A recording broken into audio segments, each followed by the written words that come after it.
evening, everyone. I hope na hindi pa kayo nagsasawa sa pagmumukha ko. But, to tell you the truth, I do my part as a Christian and a warrior of God. So, whether you like it or not, I do my job for the kingdom of God, no? So, bago kami pumasok dito, saglit muna, saka nag-testimony ako rin, no? Bago kami pumasok dito, naano ako dun sa worship song bitaw.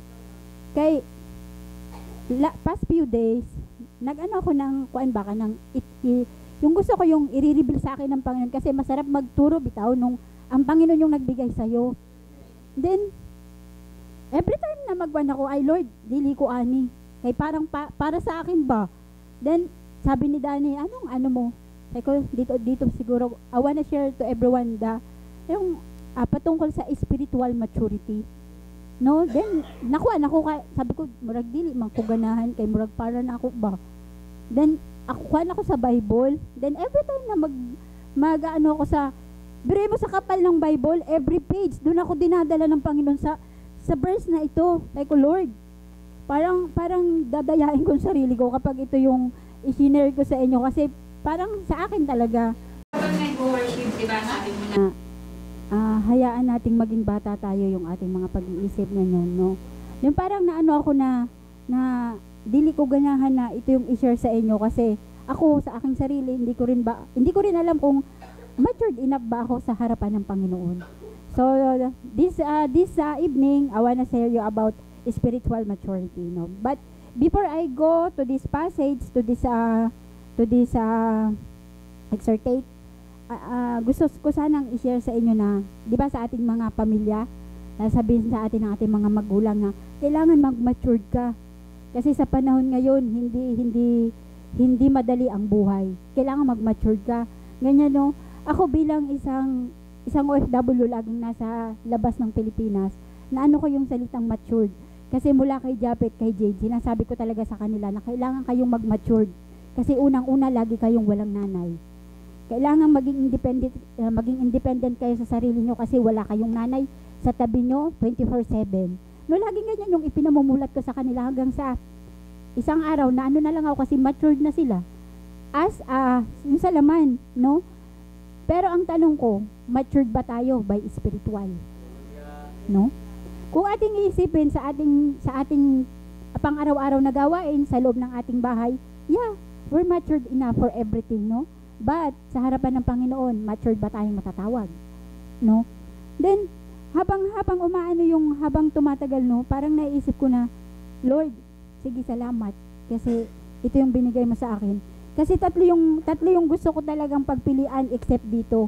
Pero ito yung talagang ibinabalik sa akin ng Panginoon. Sa kapal ng Bible, ha, isang ganyan ko, doon talaga ako dinadala. Nakatatlong beses na ganyan. So, I want to change the topic, the verse, I want to change, but every time I open the Bible, yun ang ipinakikita sa akin ng Panginoon. So, mubalibad ba ko? So, sabi ko, ngayon ko na-realize na nagpasalamat ako sa Panginoon kasi hindi pala aksidente na yun yung gusto ng Panginoon na ipakita sa akin. Gusto ng Panginoon na makilala niya tayo bilang isang matured enough na Kristiyano sa harapan niya. So, samahan niyo akong basahin sa 1 Corinthians 3, chapter 1. Verse 1. Chapter 3, verse 1. 1 Corinthians chapter 3, verse 1.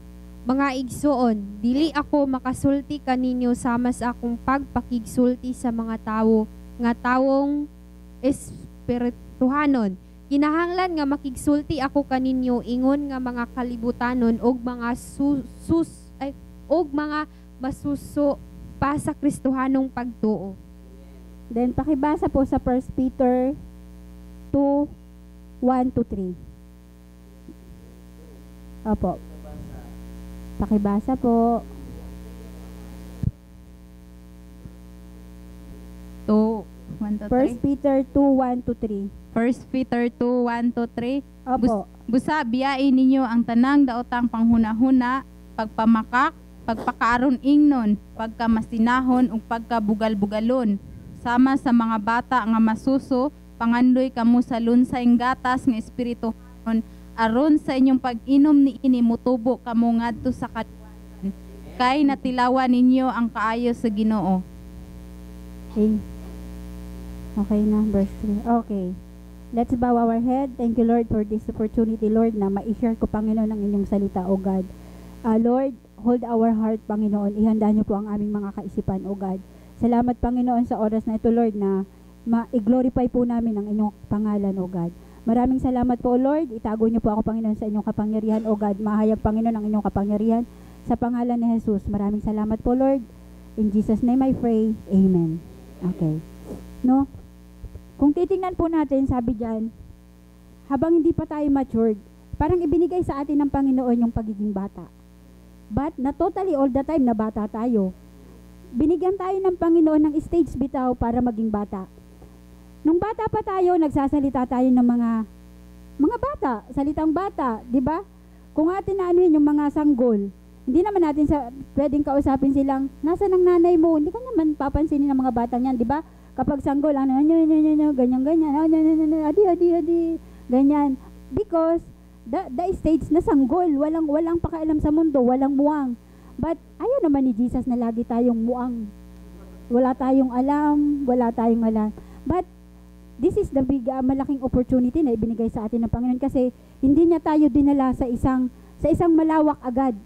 Kumbaga, stage by stage, nilagay tayo ng Panginoon sa kauna-unahang step bilang isang bata. Di ba? Kung ating papansinin, kahit ako, kung pwedeng ibalik sa pagkabata, siguro ako ang kauna-unahan sa listahan na pabalik sa pagkabata. Kasi kung iisipin natin, masarap maging bata. No? But, may stage.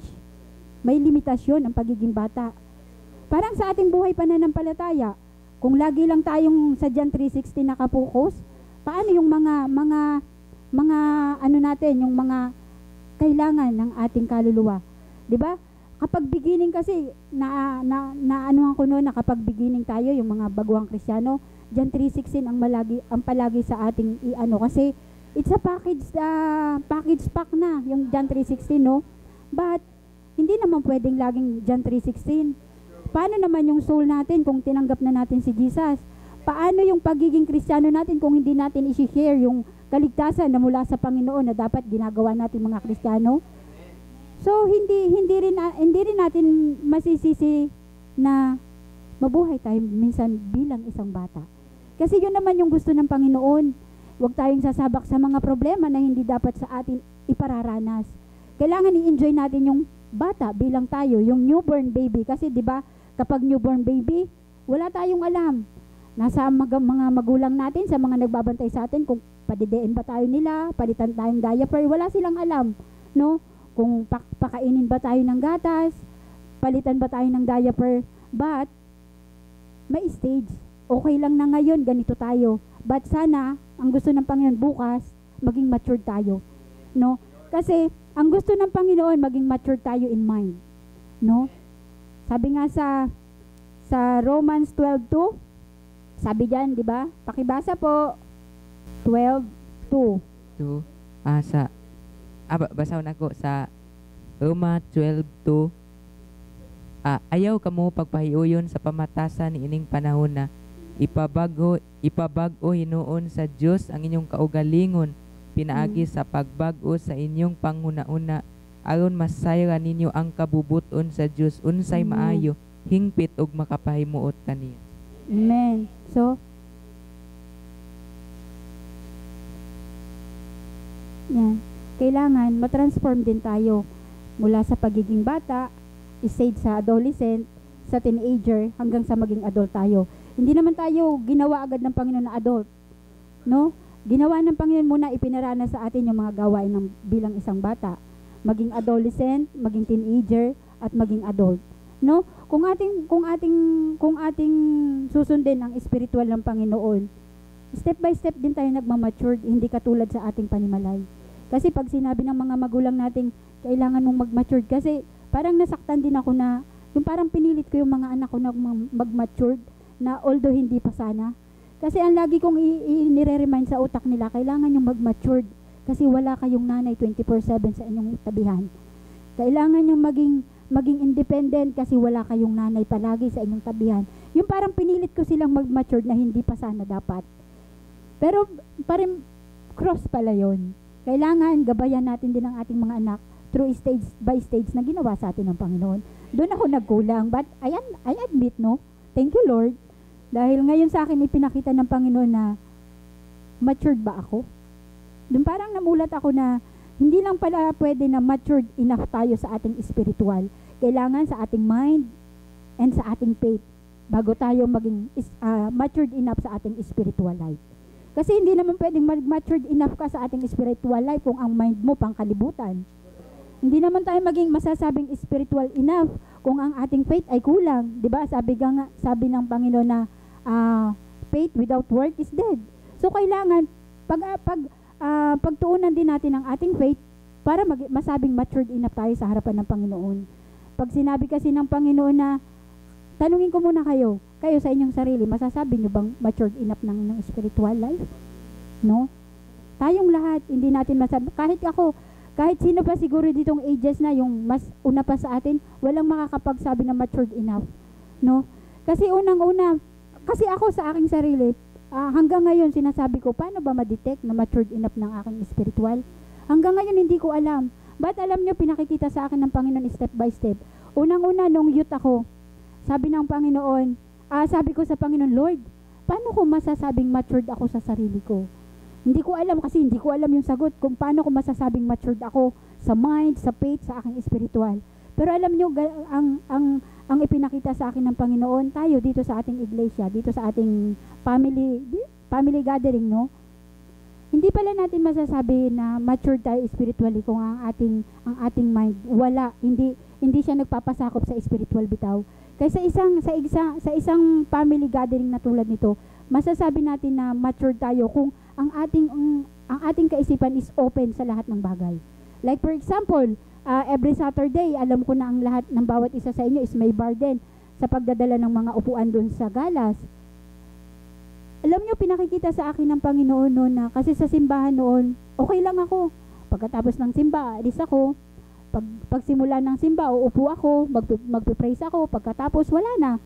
Parang ganun lang ang buhay ko. Pero pinakita sa akin ng Panginoon, dapat hindi ka lang taga-upo kapag nagsisimba ka or pumupunta ka sa mga gathering. Hindi lang pwedeng taga-abot ka kung ano yung gusto mong iabot. Kailangan pala open yung mind mo sa pagtulong sa mga gawain ng Panginoon. Doon pa lang step by step ipakikita natin na sa atin ng Panginoon kung matured ba tayo sa mga bagay-bagay na nasa ating surroundings. Sa mga bagay-bagay na nasa paligid natin. Doon pala hinuhubog tayo ng Panginoon bilang maging matured enough ang ating spiritual life. Pero tayo kasing mga Kristiyano minsan pinakikita lang ng Panginoon na matured ang ating spiritual. Kaya lang minsan bumabalik tayo sa pagkabata natin eh. Hindi natin may iwasan, no? Bumabalik tayo kahit ipaalala ng Panginoon na, anak, tapos ka na sa gatas. Anak, eto na dapat ang kainin mo. Anak, ganito na dapat. Bakit laging gatas ang gusto mo? No? Pero minsan kasi alam nyo, hindi rin natin masisisi nga. Sabi nga, hindi natin masisisi kung bakit ganito tayo. Although sapat yung paalala sa atin ng Panginoon. Minsan kasi tayong mga Kristiyano, makasarili tayo eh. Makasarili tayo. No? Aminin natin sa hindi, makasarili tayo. Kahit nandyan na kasi yung willing yung espiritu natin na i-lift up tayo mismo ang nagbababa sa sarili natin. Paano gagawin yun ng Holy Spirit kung mismo sa ating sarili hindi natin kayang tulungan, no? Kasi ang gusto ng Panginoon sa panahon ngayon kasi hindi na panahon ngayon ng pagtatanim eh. Panahon na ngayon ng pag-aani. Hindi na ngayon panahon ng pagpapatumpik-tumpik. Panahon na ngayon ng pagdidesisyon. No? Hindi na kailangan ngayon ng magpabanjing-banjing ka. Agoy, thank you. Hindi, totoo. Hindi na ngayon panahon ng pagbabanjing-banjing kasi humaharap na tayo sa tribulation period. Nandyan na yung oras na. Hinihintay na lang natin ang takdang panahon, ang tamang oras ng pagdating ng Panginoon. Kaya wag tayong magpahuli kung ngayon isip bata kayo, gawin natin bukas, matured na tayo. No? Kasi ayaw naman ng Panginoon na lagi tayong bata. No? Kasi sa panahon ngayon, hindi na tayo dapat nasa gatas. Nasa lechon na tayo ngayon. Ano? No? alagay, habang binabasa ko yung mga verses na binigay sa akin ng Panginoon, parang naano ako na, Lord, ititigil ko muna kasi kahit ako nasasaktan. Kasi hindi ko masabing I'm matured enough, no? Hindi ko masabi sa Panginoon, matured na ba ako? Pwede na ba akong humarap sa iyo? Yun ang nasa aking isip ba na ano kaya kapag dumating ang Panginoon ngayong oras, matured enough ba ako sa aking spiritual life? Hindi kaya ako maiiwan pag dumating ang Panginoon na ihiwalay ng Panginoon ang sheep sa goat? Ihiwalay ng Panginoon ang papunta sa left, ang papunta sa right. Kaya nagtanong ako, Lord, saan ba ako? Right or left? Kasi minsan sabihin natin ligtas tayo, yes. We're saved na. No? Noong tinanggap natin si Jesus Christ, we're saved na. Ano na yun? Nakatala na sa libro ng buhay ang ating mga pangalan. But, ang tanong ng Panginoon, nagampanan ba natin ang ating mga tungkulin bilang anak na? No? Ngayon, habang lumalakad kasi tayo sa mga bagay-bagay dito sa libutan, sa kalibutan, minsan nakakalimutan natin na Kristiyano pala tayo. No? Paano natin ma-share sa iba kung tayo sa ating sarili, hindi tayo matured sa ating mind, hindi tayo matured sa ating faith, hindi tayo matured sa ating spiritual life. Unang bagay kasi dapat natin gawin, kailangan ipasaliksik natin sa Panginoon ang ating puso, ang ating isip, ang ating buhay. Kasi mahirap minsan na mag-share bitaw na kahit ikaw nag-doubt. No, ang hirap i-share ng Panginoon. Ang hirap i-share ng kaligtasan kung ikaw mismo sa iyong sarili hindi mo alam kung saved ba ako? No, oo. Kasi noon kasi ang aking goal, ang aking pamantayan sa buhay, kasi ang hirap sa unang-una talagang gawain ng Kristiyano, mahirap magpatanggap. Mahirap mag-share ng salvation sa mga tao. Mahirap, yan ang pinakamahirap kung ipagagawa sa akin, ang pinakamahirap. Mahirap mag-share ng Word of God, mahirap mag-share ng salvation from God, lahat mahirap, no? Pero alam nyo, laging inaano ko noon na okay lang na isama ko sila sa simbahan, kasi alam kong gagamit ang Panginoon ng ibang tao na makakapagpatanggap sa Panginoon sa Kanya. Okay na ipakilala ko sa Kanya si Lord, okay na nabigyan ko siya ng basic step ba for the salvation, okay na sa akin yun. Pero mali pala, kasi ang binibilang ng Panginoon kung ilan yung naitanim natin dito sa lupa. No, doon ako nasaktan kasi noon talaga, nadadala ko sila sa simbahan pero hindi ko kaya silang patanggapin kasi takot ako sa rejection. Takot ako na sabi nang hindi, okay lang, pas ako. Pero lagi nung sinasabi ni Danny na okay lang, lumabas ka sa pintuan, ipagpagmang pa mo, okay na, but ang sakit dito. No, ang sakit dito kapag hindi mo sila napatanggap, unang-una guilty kang uuwi sa bahay. Pero ang hirap kasi hindi mo, sige na, dawata. Hindi natin masabing ganun kasi ang decision is nasa kanila. Okay lang na ipakita natin sa kanila, ibigay natin sa kanya ang salvation na natanggap din natin for free. Yan yung pinagagawa sa atin ng Panginoon. Kaya lang minsan, yun nga, ang pinangahawakan natin na minsan natatanong natin ang sarili na matured ba ako in that way? Na kasi minsan, ang hirap talagang magpatanggap, lalo na ang kaligtasan mula sa Panginoon. Ang hirap i-share ng salita ng Panginoon. Ang hirap kasi, nangyari yun sa amin na meron kaming isang pamilyang pinuntahan. Hanggang sa umabot na ang taon, hindi pa rin sila tumatanggap sa Panginoon. Ang sabi ng pastor namin, sige na, itigil nyo na yan. Wala na kayong pananagutan niya sa Panginoon. Kasi almost a year na, laging gano'n na, dawatan ninyo baka ito na yung huling araw, huling oras ninyo, sayang ang buhay kung hindi kayo haharap sa Panginoon. Hanggang sa year na ang nilabay, hindi talaga sila tumanggap. Sabi ng pastor namin, sige na, stop nyo na. Kasi marami pang kaluluwa ang naghihintay. Hindi lang sila. Pananagutan na nila sa Panginoon kung hindi nila didawat si Lord. But nakakagilty no, sa isip natin na, Lord, paano naman sila? But sabi ng Panginoon, okay lang. Kasi hindi na ikaw ang may utang, hindi na ikaw ang may sala. Nasa kanila na yun kasi panahon na ngayon ng pagdidesisyon.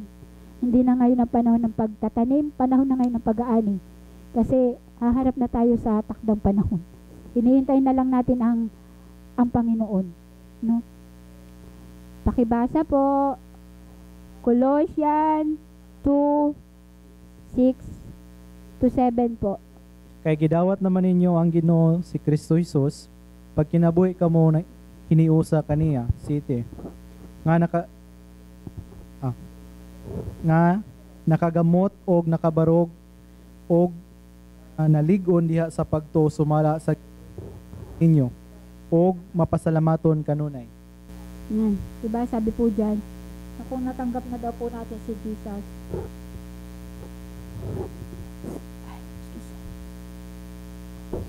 meron na tayong comfort. Akala ko si lollipop, kaya nilalayo ko.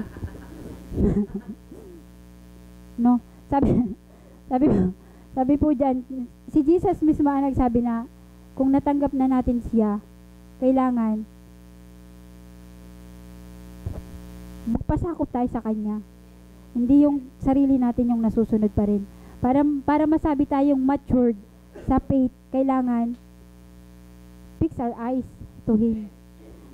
Kasi kung gusto natin maging matured, kung hindi naman tayo nagpapasakop sa Panginoon, wala rin.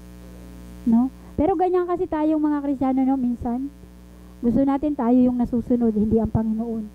Parang hihingi lang tayo ng ano sa Panginoon, para lang tayo nagpapaalam, Lord, ganito, ganyan.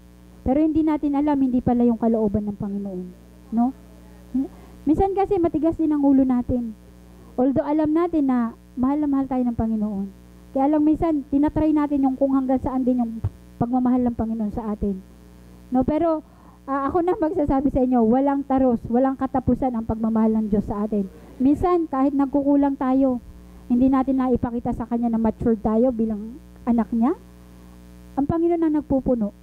Hindi natin napapakita sa Kanya na matured enough tayo sa ating spiritual, ang Panginoon ang nagpupuno. Ang Panginoon ang lahat nagpupuno sa ating mga pagkukulang. Kaya siguro, kahit sino yung matagal na sa pananampalataya, hindi rin masasabing matured enough sila spiritually. No? Kasi, sabihin natin, sige, hallelujah, praise that Lord tayo ng ilang taon. Pero pagdating sa huli, binagyo ka lang, nalimutan natin na matured na pala tayo. No? Nakalimutan na natin na ang Panginoon pala yung nakakaalam ng buhay natin. No? Kahit matagal na tayong binagyo, nag-praise the Lord tayo, minsan pinapalo tayo ng Panginoon pero nakakalimutan natin yung love ng Panginoon sa atin. No? Nakakalimutan na natin na yung love ng Panginoon, bigyan man niya tayo ng problema, ang kasagutan nandyan na. Ang Panginoon din ang nagbigay. Kaya lang minsan tayong mga Kristiyano, binabaliwala natin yun. Kumukuha tayo ng sarili nating formula, kumukuha tayo ng sariling sagot sa mga problema natin. Hindi natin alam na yung problemang ibinigay ng Panginoon, nandyan na rin yung sagot na ibinigay niya. Blind lang naman kasi tayo. Pinipilit nating maging bulag na hindi naman tayo bulag, no? Pero minsan, alam nyo, i-share ko sa inyo, minsan kapahintulutan din ng Panginoon. Yung mga bagyo bitaw na dumarating sa atin, yung mga problema, yung mga trouble na hindi natin inaasahan, minsan kapahintulutan niya ng Panginoon. Ginigising niya tayo sa ating mga pagkakatulog. Ginigising niya tayo, anak, matagal ka na mga Kristiyano, bakit ganyan pa rin ang pamumuhay mo? Anak, matagal ka ng Kristiyano, bakit ganyan ka pa rin? Wala bang kabaguhan? Wala bang pagbabago? 'Di ba? Minsan kahit ako nagtatanong na, Lord, saan pa ba ako nagkukulang? Kasi minsan sa ating sarili, akala natin enough na. Lahat enough na. Lahat enough na. Akala natin hanggang doon na lang yung magagawa natin. Hindi natin alam na ang Panginoon ang nagmamanage ng ating buhay. Ang Panginoon ang driver ng ating buhay. Nasa palad niya ang lahat sa ating buhay. Nag-iisip ako na, nung una kasi, minsan, katulad din ako ng mga youth, happy-go-lucky, may sariling experiment. Ganyan din ako. Kristiyano ako, nag-experiment pa ako kasi may sarili good formula. Paano natin malalaman na yung formula kung hindi natin gagawin, no? Ganyan naman tayo mga Kristiyano, but salamat sa Panginoon. Inalis niya sa akin yung mga ganong kaisipan dahil I hope and I pray na I'm matured na sa mind, sa faith, but I cannot say 100% na matured enough ang aking spiritual kasi hanggang ngayon nagkakamali pa rin ako. Minsan may mga gusto ang Panginoon ipagawa sa akin, hindi ko rin nagagawa. Kaya I'm not matured enough, no? Pinakikita ng Panginoon kasi sa atin na ngayon yung tamang panahon na mag-mature na ang ating belief, ang ating spiritual growth, kailangan mag-mature na. Kasi kung sa panahon ngayon, sige, tingnan natin, kung panahon ngayon lahat tayo immature. Kung lahat tayo immature, sino yung magdadala sa labas ng mabuting balita kung lahat tayo immature? Diba? Minsan kasi mahirap mag-share kung tayo immature yung ating kaisipan. Ang hirap i-share ng Panginoon kung sa ating sarili hindi tayo kapanipaniwala. No? Oo, mahirap talaga mag-share kasi kahit ako naranasan ko yun. Kasi unang-una, kapag aalis ka ng bahay, kung wala kang submission sa Panginoon, hindi ka nag-submit sa Kanya, Lord, itong araw na to, Lord, gabayan mo ko kasi para sa kingdom mo ang gagawin ko. Kasi nung una, nagpe-pray ako ng ganun. Pero ngayon, iba na yung prayer ko eh. Inano na ng Panginoon, sabi ko, Lord, sana magkaroon ako ng kaluluwa na maiirigalo sa iyo. Kasi sa una, hindi ganyan yung panalangin ko na, sige Lord, lalabas ako ng bahay, kayo na ang bahala sa mga kaluluwang lalapitan ko. Pero ngayon hindi. Kasi ano naman, yung kumbaga sa panahon ngayon, ano na yung pag-aani na. Harvest time na ngayon, hindi na pagpa-planted. So naano ko ngayon, sabi ko sa Lord, Lord, ano yung dapat kong gawin para maging kaaya-aya ako sa paningin mo? Yun sinabi ng Panginoon, kailangan matured enough ka sa iyong mind, matured enough ka sa iyong faith, and matured enough ka sa iyong spiritual living. Sabi ko sa Panginoon, Lord, paano ko masasabing matured ako sa lahat ng yan? Pero alam niyo, pinakita sa akin ng Panginoon lahat yun isa-isa. Ayaw ko man itong i-share, pero ang Panginoon, i-share niya sa akin na. Sabi ng Panginoon na, makikita mong matured enough ka kung meron kang pakialam sa mga taong nasa kapaligiran mo. Magiging matured ka kung meron kang puso bitaw sa mga kaluluwang lalampasan mo. Magiging matured enough kang masasabi kung ang nangunguna sa puso mo is si Lord. Sabi ko, Lord, totoo, pero minsan mahirap maging una si Lord. Mahirap. Ako kasi, based on my own experience bilang nanay, mahirap maging una ang Lord. Kasi unang-una, pag Sunday, Diyos ko, ginagamit talaga ng kaaway, si Japet, si Jade, ng mga kalilitan. Kaya, alam mo, kaming mag-asawa, parang nakikita namin ang aming sarili sa inyo, kay Lexus. Bit-bit namin, wag lang kaming masaway ng nanay ko, bit-bit ko si Japet. 3 months si Japet na pumupunta kami sa islands para mag-share ng word ni God. Kasi, kailangan, no? Dadali namin si Japet sa bundok para makapag-share. Ayaw namin na maiwan si Japet na pag-uwi namin. So, nung nagkasakit si Japet, okay lang. Tanggap namin ang lahat ng blame ng magulang namin. Kasi nung time na yun, ginamit ng kaaway si Japet. Nagkaroon siya ng bronchopneumonia. So, doon ko nakita na yung pag-ibig ng Panginoon. Minumuld niya ako. Ginagawa niya akong matured step by step. Kasi, nung time na yun na hindi pala minsan kapag sumusuway tayo sa Panginoon, parang gusto ng Panginoon na ituwid tayo, hindi ang Panginoon hindi ang Panginoon gagawa ng pagpapalo minsan sa ating katawan. Ginagamit ng Panginoon yung mga taong mga mahal natin sa buhay. Ginagamit niya kung sino yung malapit sa atin. Doon ipinakita ng Panginoon kung gaano kami kamahal, kung gaano kami niya hinawakan sa gitna ng aming mga trials. Kasi nung time na yon, every week nasa ospital si Japet kasi nga may bronchopneumonia. Akala ko si Japet yung kasi chubby nun si Japet. Akala ko dala lang ng health niya, kaya lagi siyang hinahapo, hinihika. Hindi namin alam na yung kanyang lungs nasa 3 months old pa lang siya, inano na siya, x-ray. Ngayon sabi ng doktor, wala na daw, yung lungs niya, wala na daw space na mapasukan ng hangin. Wala nang mapaglabasan ng hangin kasi nabalot na ng plema. So, yung blame lahat na sa amin kasi sinasama daw namin si Japet sa islands, dinadala namin sa bundok, at tahimik na lang kami kasi yun naman yung picture.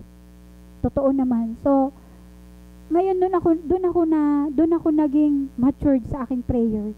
Kasi parang tinusok yung puso ko na sabi ni Danny na kailangan ikaw prayerful ka 24/7.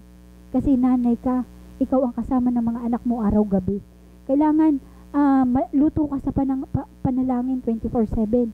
Sabi ko, minsan nagkukulang ako sa prayer. Kasi hindi natin masasabi minsan ginagamit ang bata ng kaaway. Hindi tayo nakakapag-pray kasi umiiyak. Kailangan nating unahin yung bata para wag umiyak. Kaya minsan, alam mo, nung time na yon sabi ko, Lord, this is the right time para maging matured ako dito. Yun, doon ako hinubog ng Panginoon hanggang sa lumakihan sila, hanggang sa ano na, pinagpupuri ko rin sa Panginoon kasi, yan din, kung sumunod din sila sa mga pinag-uutos ng Panginoon, nagpasakop sila sa Panginoon, yun yung parang reward ko na rin sa sarili kong matatawag bilang Kristiyano. Kasi hindi rin hinayaan ng Panginoon na yung mga anak ko, makita ko bang wala rin sila sa paanan ng Panginoon. Yun na yung pinagpapasalamat ko sa Panginoon. Kaya ngayon, masasabi kong matured ako sa mind, sa faith, kasi parang na-implement ko rin sa mga anak ko yung faith na pinangahawakan ko ngayon. Yun yung sinasabi ko sa kanila na magkinaon sa bitaw, ang Panginoon pa rin ang ating malalapitan. Although nandyan yung parents mo, nandyan yung tatay mo, nandyan yung nanay mo, ang Lord pa rin ang kailangan nating lapitan. Kasi ang mga tatay at nanay, dekorasyon lang yan. Dekorasyon lang. Kasi ang lahat, ang Panginoon naman ang nakakaalam. Ginamit lang yung ating mga magulang para implement sa atin yung faith at saka yung spiritual needs natin. Dekorasyon lang yung magulang.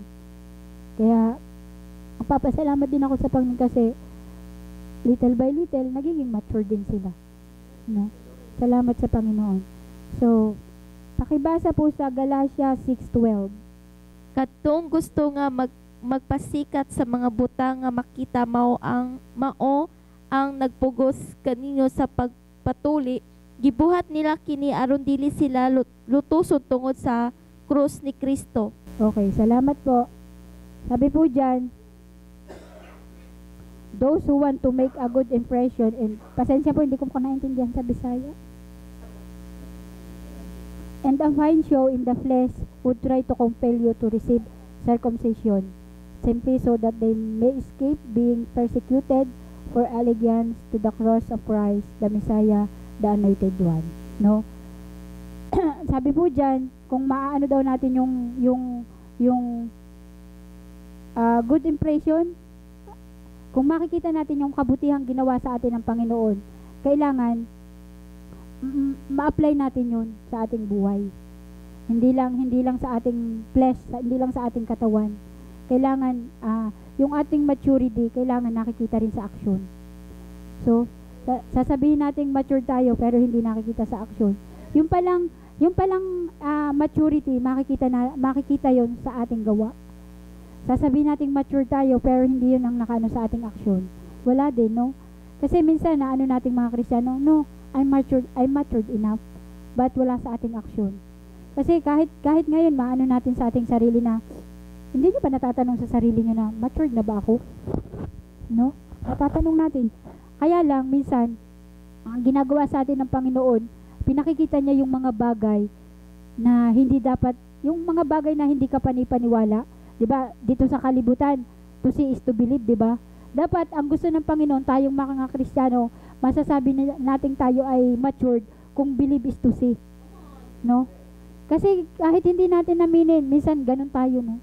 Pero ang gusto ng Panginoon, paniwalaan na natin yung mga bagay na hindi pa natin nararanasan, hindi pa natin makikita doon, makikita ng Panginoon ang ating maturity. No, kasi tayo mga Kristiyano, mahirap, no? Paniniwalaan mo yung isang bagay na hindi pa nangyayari sa ating sarili. Paano natin paniniwalaan yung mga bagay na hindi pa nagaganap sa ating mga buhay? Parang naano na din na, tradition na rin na believe, to see is to believe. No? Dapat pala, ang gusto mangyari ng Panginoon para masabing tayo matured, believe is to see. No, paniwalaan na natin na kayang gawin ng Panginoon ang mga imposibleng bagay. Magagawa ng Panginoon na baguhin ang ating buhay, magagawa ng Panginoon na immature tayo sa lahat ng mga bagay bilang isang Kristiyano. Yun kasi ang minsan wala tayo yung believe is to see. Kulang yun sa atin. At kahit ako, mahirap i-apply, no, believe is to see. Anong paniniwalaan mo na hindi pa nangyayari? Pero kung tayo ay nasa presensya ng Panginoon, kung tayo ay nasa mga promise ni Lord, believe is to see. No? Walang pagdududa, believe is to see. Kasi ang Panginoon na yan Ang Panginoon na nagbigay sa iyo ng ganitong sitwasyon, ang Panginoon na ang nakakaalam kung paano mo lalabasan yung ganyang sitwasyon. Kaya ngayon pa lang, I challenge everyone, believe is to see. No? Believe is to see. Kasi minsan nakakalimutan natin na tayo palang mga Kristiyano, kung matatawag natin tayo matured, kailangan pala kung ano yung pinangahawakan natin ngayon bilang isang Kristiyano sa harapan ng Panginoon, pangatawanan na natin. Kasi nasa last days na tayo. Paano kung doubt pa tayo hanggang ngayon sa maturity na binibigay ng Panginoon? No? Sayang lang yung mga pagpapagal natin through all the years kung ngayon doubt pa rin tayo sa ating spiritual growth, sa ating spiritual maturity. 'Di ba? Minsan kasi nakikita natin na kulang minsan ang ating aksyon para masasabi nating mature tayo. Yun yung minsan iniiwas ng Panginoon sa sitwasyon na makita natin yung mga bagay-bagay na walang kabuluhan. Pero tayo bilang Kristiyano, lahat ng mga ginagawa natin, small things man yan, big things man yan, counted yun sa Panginoon. Na atay reward. No? Dahil lahat ng mga pinaghirapan natin dito sa lupa, lahat tayo may reward isa-isa sa langit. Nakaano na yun, nakahanda na yun. Na para sa pagharap natin ng Panginoon, sa Panginoon, mayroong reward, parang graduation. Pero ngayon, tanungin ko kayo, mayroon ba tayong na-harvest na kaya nating iharap sa Panginoon? No? Kasi ngayon, parang naano ko kasi noon, hindi ko goal yung ako sa aking sarili yung, sige, yung magpatanggap at tumanggap. Hindi yun, kasi noon, ang trabaho namin, although, sabi ni Daddy, hindi daw yun pwede. Pero ang gawa naming mag-asawa, mula pa noon, para madala namin yung mga youth sa paligid namin, sige, punta tayo, sagot namin ang pagkain nyo. Sige, punta tayo, may mga magaganda dong chicks. O, yun yung paraan namin para sumama sila sa amin sa simbahan. Oo, pag naisama namin sila doon, alam ko na ang pastor na ang gagawa ng paraan para mapatanggap yung mga bisita. Ganyan ang goal naming mag-asawa na, sige, sama kayo. Kahit sagot ko ang tanghalian, sagot ko ang merienda, basta sasama sila sa amin sa simbahan.